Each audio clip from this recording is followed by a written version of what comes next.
नमस्कार, आप सभी का स्वागत है। मैं हूं आपके साथ शुभेंदु सिंह। रुक कर लेते हैं सुपरफास्ट खबरों का। अखिलेश यादव की अध्यक्षता में सहयोगी दलों की 7वीं बैठक में अपना दल सुभाषपा के नेता हुए शामिल। आरएलडी के सभी विधायक भी मीटिंग में रहे मौजूद। बैठक में नहीं पहुंचे शिवपाल यादव।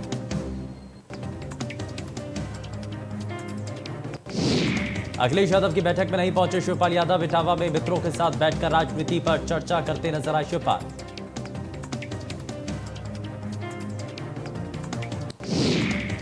सतीश महाना ने संभाली विधानसभा अध्यक्ष की कुर्सी। सीएम योगी आदित्यनाथ और अखिलेश यादव ने दी सतीश महाना को बधाई। विधानसभा अध्यक्ष चुने गए सतीश महाना। 18वीं विधानसभा में निर्विरोध चुने गए महाना। कानपुर की महाराजपुर से लगातार 8वीं बार बने विधायक। दूसरे कार्यकाल में पहली बार सदन को सीएम योगी ने किया संबोधित। कहा, सत्ता पक्ष और विपक्ष दोनों लोकतंत्र के पहिए। जनता के विकास के बारे में मिलकर सोचना होगा।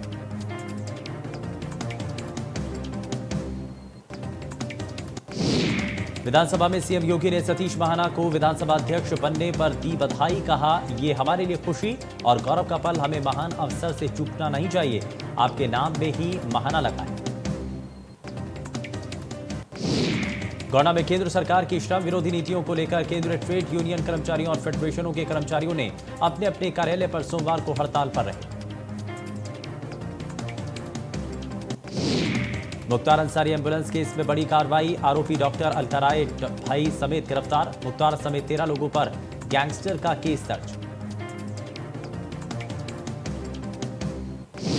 लखीमपुर हिंसा केस में आरोपी आशीष मिश्रा की जमानत याचिका खारिज करने की मांग। सुप्रीम कोर्ट याचिका पर कल करेगा सुनवाई। कोर्ट ने गवाहों की सुरक्षा करने के यूपी सरकार को दिए थे निर्देश। मुस्लिम यूनिवर्सिटी मामले में सख्त हुई कांग्रेस। अकील अहमद को कांग्रेस ने पार्टी से 6 सालों के लिए किया निष्कासित। अनर्गल बयानबाजी पर कर रहे थे अकील अहमद।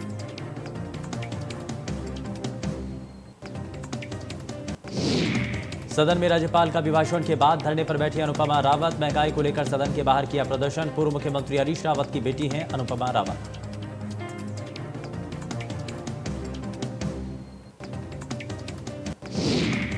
उत्तराखंड का आज से शुरू हुआ विधानसभा का सत्र। सदन में बिना नेता प्रतिपक्ष की हुई कार्रवाई। वहीं कैबिनेट मंत्री किशोर उपाध्याय ने कहा, यह कांग्रेस का अंदरूनी मामला।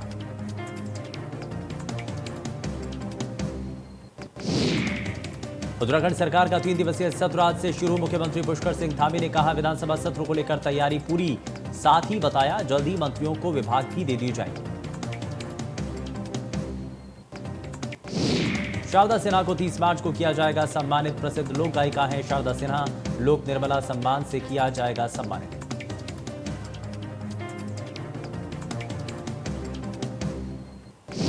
आगरा में कश्मीर फाइल्स मूवी पर बोली राज्यपाल। कहा, कश्मीर में महिलाओं के साथ होता था भद्र व्यवहार। ऐसे ही अपना सब कुछ छोड़कर नहीं आए कश्मीरी पंडित।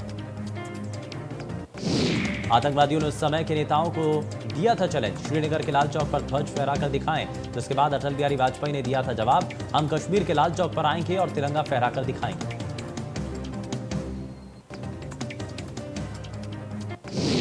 अमेठी में जन्म देने वाली मां की एक बेटे ने पत्नी के साथ मिलकर पिटाई कर दी। कलयुगी बेटे ने ऐसा इसलिए किया था कि मां ने चुनाव के दौरान बेटे की मर्जी के खिलाफ जाकर बीजेपी को वोट दिया था। वहीं पीड़िता सैमुल ने बताया कि दोनों ने मारपीट कर उसे घर से निकाल दिया और दोबारा दिखने पर जान से मार डालने की धमकी दी। इस संबंध में पीड़िता ने एक तहरीर पुलिस थाने में दी है। शामली में यूक्रेन से लौटे छात्रों के परिजनों ने सौंपा ज्ञापन। जिलाधिकारी के माध्यम से पीएम मोदी को सौंपा ज्ञापन। बच्चों की पढ़ाई को पूरा करने की मांग। देश में बच्चों की पढ़ाई पूरी करना चाहते हैं परिजन। कानपुर में नगर निगम प्रवर्तन दल और बीजेपी कार्यकर्ताओं में खूनी संघर्ष। आवारा सुअर पकड़ने गई थी नगर निगम प्रवर्तन दल। अब सुअरों के आतंक की सूचना पर कार्रवाई करने पहुंची थी।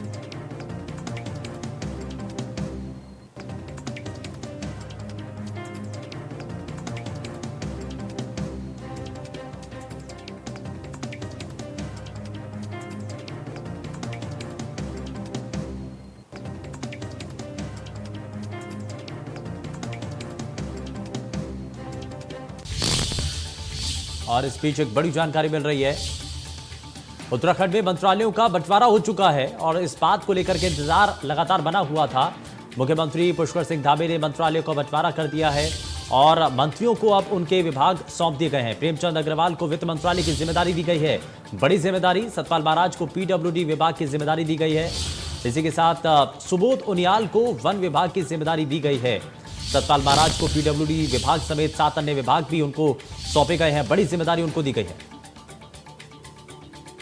रेखा आर्या को महिला सशक्तिकरण विभाग मिला है। वहीं धन सिंह रावत को उच्च शिक्षा समेत 3 विभाग और मिले हैं।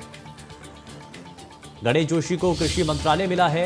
वहीं सतपाल महाराज को पीडब्ल्यूडी विभाग की जिम्मेदारी सौंपी गई है।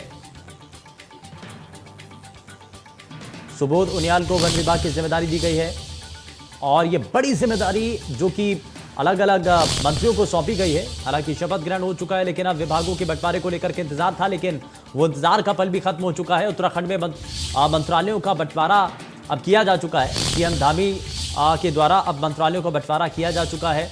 ऐसे में अलग अलग मंत्री जिनको बड़ी जिम्मेदारियां दी गई हैं, इसमें कई नाम हैं, जैसे कि पुष्कर सिंह धामी के द्वारा, क्योंकि मंत्रालयों का जब बंटवारा किया गया, नामों को लेकर के मंथन चल रहा था, किसको क्या बड़ा विभाग दिया जा सके। प्रेमचंद अग्रवाल को वित्त मंत्रालय की जिम्मेदारी दी गई है। सतपाल महाराज को पीडब्ल्यूडी विभाग की जिम्मेदारी दी गई है और इसी के साथ रेखा आर्या को महिला सशक्तिकरण विभाग जो है दिया गया है। वहीं सीएम धामी ने अब मंत्रालयों को लेकर के जो स्थितियां हैं वो साफ कर दी हैं, यानी कि अब जिम्मेदारियां दे दी गई हैं।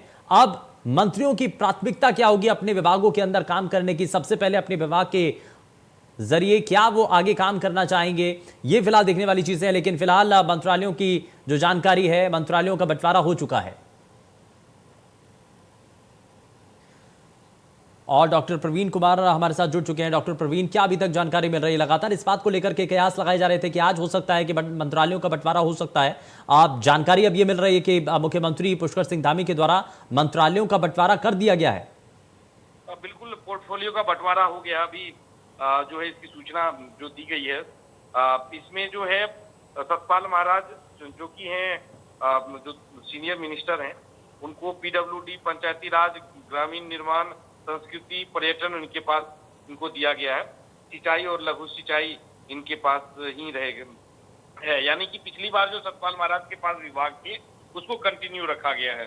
दूसरी तरफ प्रेमचंद अग्रवाल जो कि पिछली बार विधानसभा अध्यक्ष थे, इस बार मंत्री बने हैं, उनके पास वित्त, शहरी विकास, विधायी, संसदीय कार्य, पुनर्गठन, जनगणना, ये प्रेमचंद अग्रवाल के पास ये विभाग होंगे। गणेश जोशी के पास कृषि शिक्षा, कृषि विपणन, उद्यान, रेशम विकास, जैव विकास, यानी कि एग्रीकल्चर मिनिस्टर जो हैं वो उत्तराखंड में गणेश जोशी होंगे। धन सिंह रावत के पास जो एजुकेशन दिया गया है, इनको विद्यालयी शिक्षा और माध्यमिक शिक्षा, खास करके बेसिक शिक्षा और माध्यमिक शिक्षा इनके पास रहेगा। संस्कृत शिक्षा भी इन्हीं के पास रहेगा। सहकारिता और उच्च शिक्षा, यानी कि शिक्षा का जितना डिपार्टमेंट है लगभग इनके पास है। इसके अलावा ये चिकित्सा, स्वास्थ्य और चिकित्सा शिक्षा भी इनके पास है, यानी कि स्वास्थ्य मंत्री भी धन सिंह रावत रहेंगे, डॉक्टर धन सिंह रावत। सुबोध उनियाल की बात करें तो पिछली बार इनके पास कृषि विभाग था, लेकिन इस बार वन, भाषा, निर्वाचन, तकनीकी शिक्षा इनके पास इस बार दिया गया है। इसमें रेखा आर्य की बात करें तो रेखा आर्य के पास पहले भी पिछली सरकार, पुष्कर सिंह धामी सरकार में महिला सशक्तिकरण, बाल विकास मंत्रालय था। इसके अलावा खाद्य, नागरिक आपूर्ति, उपभोक्ता मामले इसके पास दिया गया है। खेल और युवा कल्याण इनको जोड़ा गया है इस बार। इसके साथ ही चंदन राम दास की बात करें जो पहली बार मंत्री बने हैं, समाज कल्याण, अल्पसंख्यक कल्याण, परिवहन, लघु और सूक्ष्म मध्यम विभाग इनके पास रखा गया है। विजय बहुगुणा जो कि पूर्व मुख्यमंत्री हैं, उनके बेटे सौरभ बहुगुणा इस बार पहली बार मंत्री बने हैं। उनके पास पशुपालन, उसके बाद दुग्ध विकास, मत्स्य पालन, गन्ना विकास, प्रोटोकॉल, कौशल विकास, तो ये विभाग हैं। तो काफी दिनों से ये कहा जा रहा था कि मुख्यमंत्री तकरीबन मौन वक्त कर चुके हैं, आला कमान से निर्देश के बाद जारी कर देंगे, तो आज पुष्कर सिंह धामी ने पोर्टफोलियो का वितरण कर दिया है। डॉक्टर प्रवीण, सबसे ज्यादा किस नाम को लेकर के बड़ी चर्चाएं चल रही हैं? क्योंकि बहुत सारे नामों को लेकर के कौन सा विभाग उनको मिल सकता है, इसको लेकर के लगातार कयासों का बाजार चल रहा था और आप भी लगातार दिखा रहे थे, बताने की लगातार ग्राउंड से कोशिश भी थी कि किसको क्या मिल सकता है। तो इस मुताबिक क्या अभी तक परफेक्ट बैठा है? किसको कितना कम, कितना ज्यादा, कुछ अभी तक ऐसा नजर भी आ रहा है?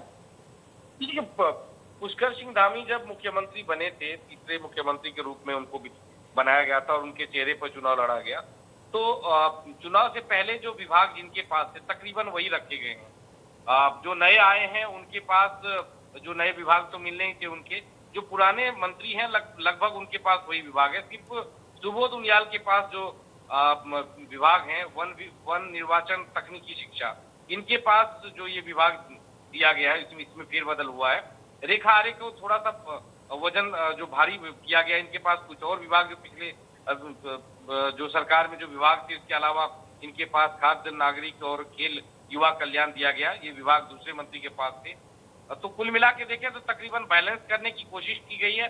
सतपाल महाराज बड़े नेता हैं, केंद्र में मंत्री रह चुके हैं, उत्तराखंड में पुष्कर सिंह धामी में दूसरे नंबर के मंत्री हैं। इनके पास जो पुराने विभाग थे, पीडब्ल्यूडी, पंचायती राज, तमाम विभाग, पर्यटन दिया गया है। तो तकरीबन बैलेंस बनाने की कोशिश की गई। किसी मंत्री को, सुबोध उनियाल को छोड़ दे तो बाकी पुराने मंत्री को छेड़ने की कोशिश नहीं की गई है। अब कोशिश यही की गई है कि बैलेंस बना रहे और कहीं से भी विरोध कम से कम ना हो, नाराजगी कम से कम ना बने किसी भी मंत्री के मन में, और लगातार क्योंकि साथ दिया गया और उसका जो फल है वो फिलहाल कैबिनेट में जो जिन लोगों को शपथ दिलाई गई है उनको विभागों के बंटवारे के साथ अब तस्वीरें भी सामने हैं। लगातार हम टीवी स्क्रीन के जरिए अपने सभी दर्शकों को दिखा रहे हैं। सतपाल महाराज क्योंकि एक दूसरे बड़े चेहरे के तौर पर पीडब्ल्यूडी विभाग और साथ ही इसके साथ अटैच किए हुए कई अन्य दूसरे विभाग भी उनको जिम्मेदारी के तौर पर दिए गए हैं, जैसे कि डॉक्टर प्रवीण बता रहे हैं कि इसमें पर्यटन भी है और दूसरे विभाग भी उनको दिए गए हैं। गणेश जोशी कृषि मंत्री के तौर पर। अब डॉक्टर प्रवीण, एक सबसे बड़ी चुनौती होगी क्योंकि लगातार इंतजार, इससे पहले तक तो यही किया जा रहा था कि विभागों का बंटवारा होगा तो उसके बाद कामकाज आगे तय किया जाएगा। अब विभागों का बंटवारा हो चुका है, प्राथमिकता क्या नजर आती है इसमें, क्योंकि इस बार आमूलचूल परिवर्तन के साथ एक बहुत हद तक बड़े परिवर्तन के संकेत भी मिल रहे हैं। यूनिफॉर्म सिविल कोड से लेकर के और तमाम कृषि क्षेत्र को लेकर देख लें, शिक्षा के क्षेत्र में सुधार लाने की जो नई चुनौती अब सामने आ चुकी है, इनमें बदलाव कैसे लाया जा सकेगा, ये बड़ा चैलेंज होगा सरकार के सामने। बिल्कुल नई सरकार है, पुष्कर सिंह धामी पर बड़ी जिम्मेदारी दी गई है और उनका हारने के बावजूद उनको फिर से रिपीट किया गया, मुख्यमंत्री बनाया गया। तो निश्चित तौर पर जो बीजेपी केंद्रीय नेतृत्व है उनको एक भविष्य के नेता के तौर पर स्थापित करने की कोशिश कर रहे हैं। खास करके मुख्यमंत्री लगातार दूसरी बार आप कह सकते हैं दूसरे टर्म में उनको बनाया गया है और रिजल्ट देने की भी जिम्मेदारी इनके कंधे पर होगी। अगर हम मुख्यमंत्री की बात करें तो मुख्यमंत्री के पास कुछ बड़े विभाग अभी हैं, क्योंकि 3 जो अभी सीट बर्थ है मंत्रालय के वो अभी खाली है। उस पे आने वाले दिनों में 3 मंत्री और बनाए जा सकते हैं उत्तराखंड में।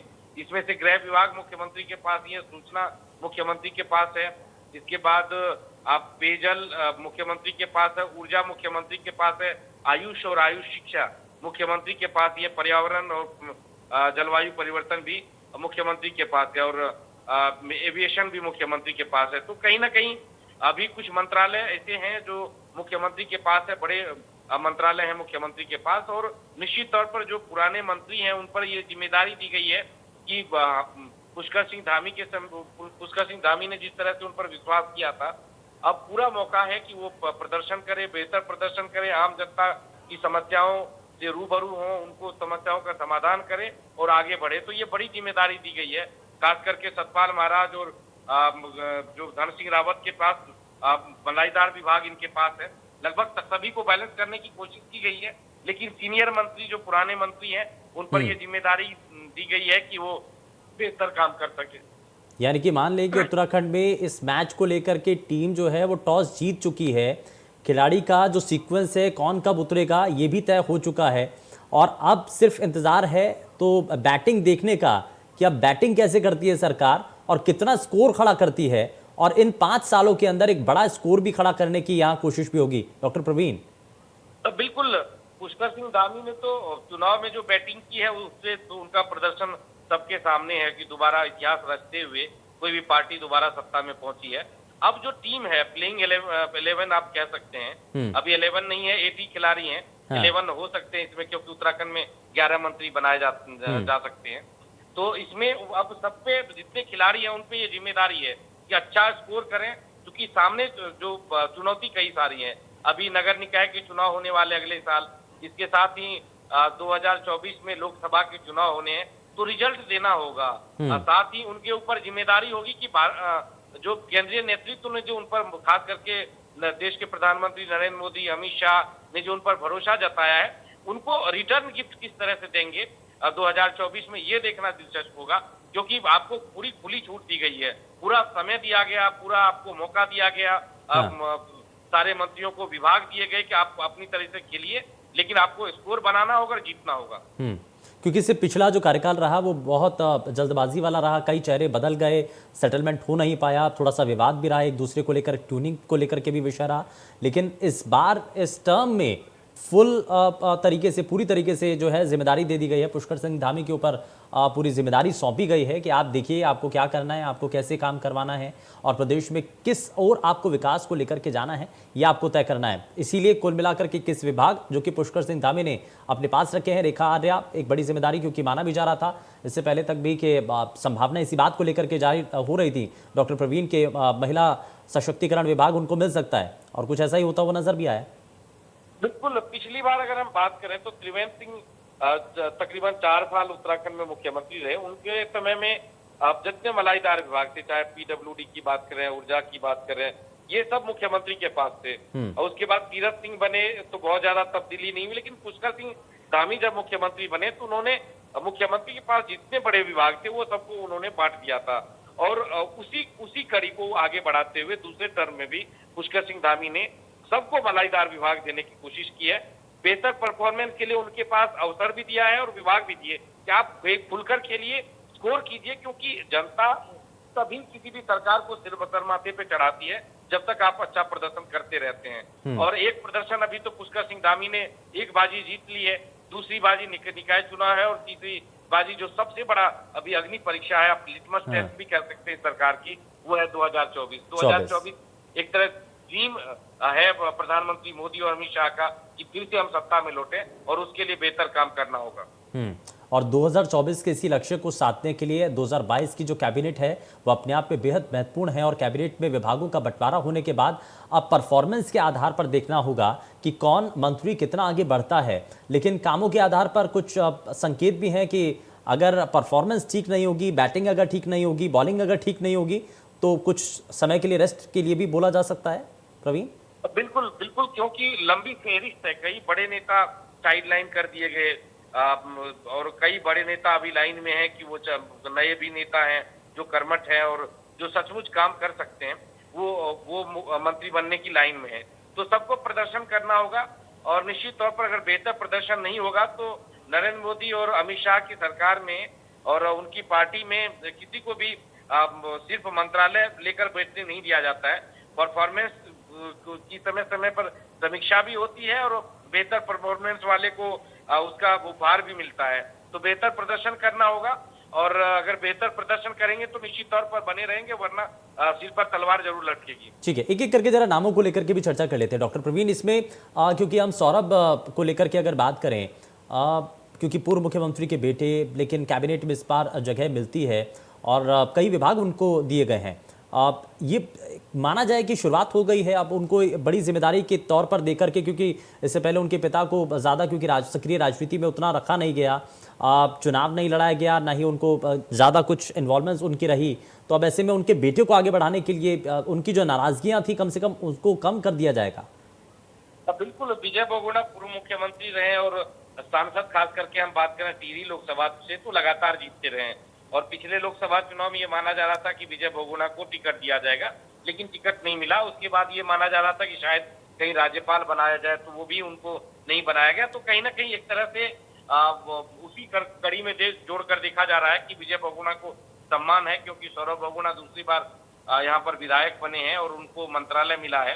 कई बड़े नेता, वरिष्ठ नेता हैं पार्टी में, उनको दरकिनार करते हुए सौरभ बहुगुणा को अगर बड़े विभाग भी दिए गए, आप कह सकते हो पशुपालन, दुग्ध विकास और गन्ना विकास, बड़ी जिम्मेदारी भी है गन्ना, क्योंकि एक तरह से आप अगर हम गन्ना विकास और चीनी उद्योग की बात करें तो इस पर तमाम सवाल भी खड़ा होता है, और खास करके कौशल विकास और सेवा योजना, ये जो है, ये जो विकास है, तो ये रोजगार के यहाँ पर जो है एक तरह से साधन है, यहाँ पर रोजगार उपलब्ध कराने की जिम्मेदारी उनके ऊपर होगी। जी चलिए, बहुत शुक्रिया डॉक्टर प्रवीण इस पर जानकारी देने के लिए। पेशकश में फिलहाल के लिए बस उतना ही। नमस्कार।